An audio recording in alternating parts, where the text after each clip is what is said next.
Salut tout le monde, j'espère que vous allez bien. Aujourd'hui, j'aimerais partager avec vous un projet que j'ai réalisé ces dernières semaines en utilisant exclusivement Python. L'objectif, c'était de faire une simulation qui représente la propagation d'une épidémie comme le Covid-19. J'espère vraiment que cette vidéo pourra vous faire découvrir les vastes possibilités du langage Python. Alors l'idée à partir de laquelle je suis parti, c'était d'avoir des personnes représentées par un cercle qui se déplacent sur une fenêtre. Et lorsqu'une personne se rapproche trop d'un cas infectieux, eh bien, elle aussi le devient. Alors détendez-vous et observez le résultat.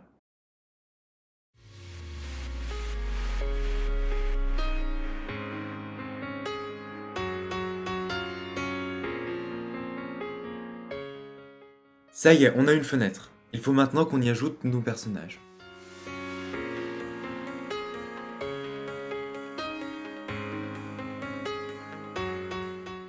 Parfait, on a nos petits points. Maintenant, on va essayer de les faire bouger.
Voilà, j'espère que cette première partie vous a plu. Pour rendre notre modèle plus juste, on va affiner la simulation. Jusqu'à présent, lorsqu'une personne normale rencontrait une personne infectée, elle contractait le virus. On va commencer par fixer une durée au bout de laquelle les individus deviendront immunisés. Ces derniers deviendront gris. De plus, il nous faut prendre en compte les hospitalisations, les décès, etc. Donc voici la manière la plus simple que j'ai trouvée pour intégrer ces mécanismes à la simulation. Statistiquement, un cas infecté a 85% de chances d'être asymptomatique ou de présenter une forme moins grave du virus. Il s'immunise donc au bout d'un certain temps. Les 15% restants présentent des formes plus graves et nécessitent une hospitalisation. Dans ces derniers, la grande majorité guérissent et s'immunisent. Pour une question de simplicité, je n'ai pas fait de différence entre les personnes hospitalisées non critiques et critiques à partir du moment où ils s'en sortent. Cependant, une très faible portion des personnes hospitalisées passeront dans un état critique irréversible et malheureusement rendront l'âme. Une dernière chose importante. Vous savez quand on parle d'aplatir la courbe, d'empêcher que les hôpitaux soient débordés? Eh bien, tout ceci est dû à la capacité des hôpitaux. En effet, si les hôpitaux ne peuvent plus accueillir de patients, les 15% qui nécessitaient une hospitalisation vont malheureusement eux aussi mourir. Alors, rassurez-vous, on est ici dans le cas de moins d'1% des individus, et les systèmes de santé réussissent presque toujours à rester en dessous de leur capacité maximale. Gardez aussi en tête qu'il y a de nombreux patients en état critique qui s'en sortent. Ceux qui sont en rouge, c'est uniquement la faible tranche qui ne s'en sort pas. J'ai fait ceci afin de simplifier le modèle autant que possible. Si ça peut vous intéresser, voici une formule que j'ai calculée pour déterminer justement le pourcentage de risque associé à un certain âge. Allez, assez parlé, reprenons.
Bon, vous voyez bien que c'est une catastrophe et que l'épidémie se propage à une vitesse hallucinante. Je vais donc ajouter une sorte de confinement, de sorte à ce que chaque individu ne puisse pas partir trop loin de son point de départ. En fait, on va juste le coincer dans un carré comme ceci. Enfin, vous allez voir que je vais utiliser Matplotlib, c'est une librairie Python, qui va nous permettre de réaliser des graphiques pour étudier l'évolution de la pandémie.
Donc comme vous avez pu le voir, le confinement ralentit drastiquement la propagation de l'épidémie.